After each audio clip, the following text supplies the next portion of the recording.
32 কার বাবার সম্পত্তি যে 32 গিয়ে ভাঙতে হবে? ওটা কি আমার আপনার বাবার সম্পত্তি? আর ওখানে পাবলিক টয়লেট কেন বানাবেন? কি কারণে বানাবেন?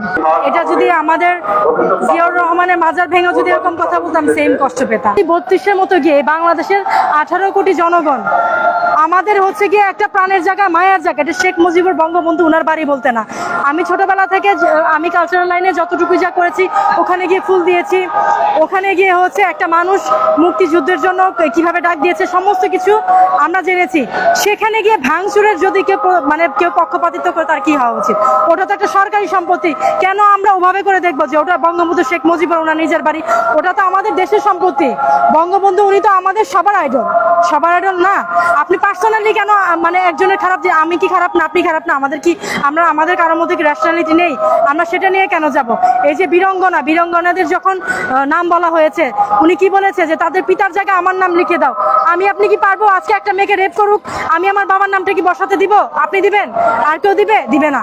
উনি তো বলেছে। তো সেই দিক থেকে যদি আমরা বলি আমি ওটা ভাঙার কে?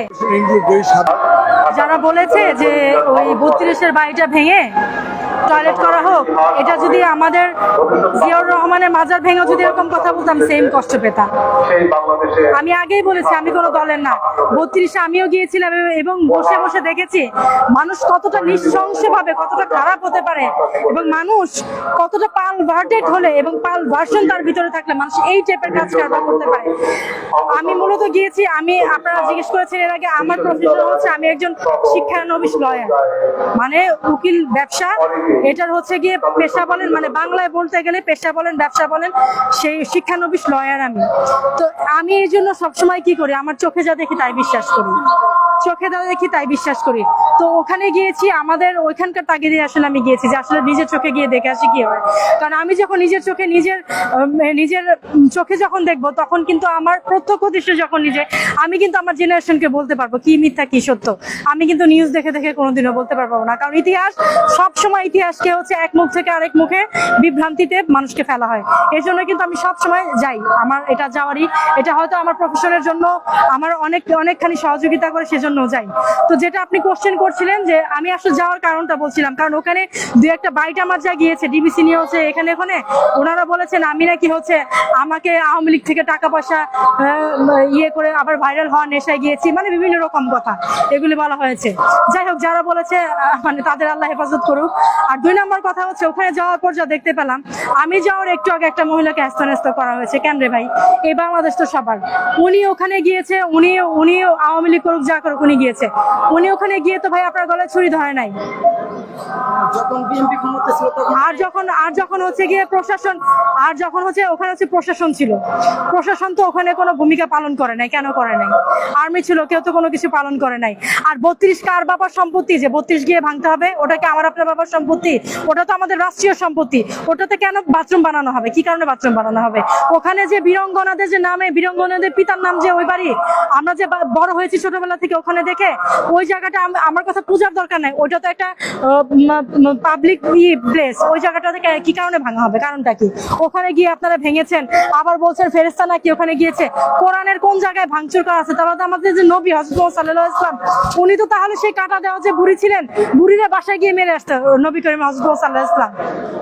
নবীজি কোথায় মারামারি করেছেন? নবীজি কোথায় গিয়ে ইহুদির বাড়ি ভেঙে দিয়ে আসছে? নবীজি কোথায় গিয়ে এরকম করেছেন?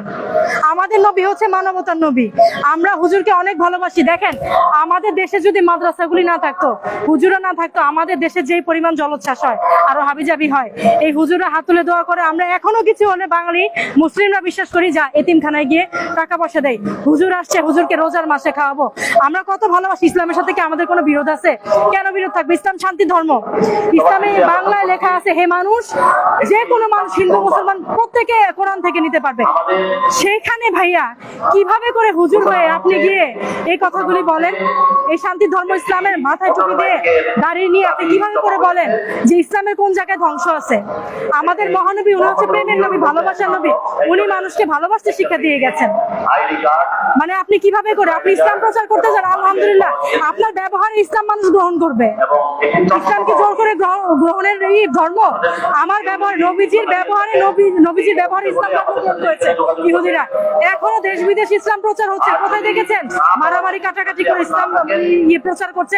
আর ওখানে ইসলাম প্রচার করার কি আছে? ওনারা মাতৃভূমিকে ভালোবাসতেন, মাতৃভূমিকে ভালোবাসে তো ইসলামেরই অঙ্গ। মাতৃভূমিকে ভালোবাসছেন বলেই তো শেখ মুজিবুর রহমান উনি ডাক দিয়েছিলেন, জিয়াউর রহমান উনি ছিলেন। 18টা সেক্টরে 11টা সেক্টরে বাংলাদেশ বিভক্ত ছিল, 7 লক্ষ মানুষ মারা গিয়েছে। এগুলি কি ইসলামের অন্তর্ভুক্ত না? 71-এ কি দাঁড়িয়ালা ছিল না? তা আপনারা তো দাঁড়িয়ালা হয়ে মাথায় টুপি, 71-এ কি দাঁড়িয়ালা টুপিওয়ালা ছিল না? কে ছিল? তারা কি দেশ স্বাধীন করে নাই? তারা তো আপনাদের মতো এরকম উগ্রপন্থী ছিল না। থাকলে তো আর দেশ তো স্বাধীনতায় তারা করতো না। আপনারা হচ্ছেন তাহলে ওই যে যারা ওই দাঁড়িয়ে করে দেশের পিছনে করছে, আপনারা কি তাহলে তারা?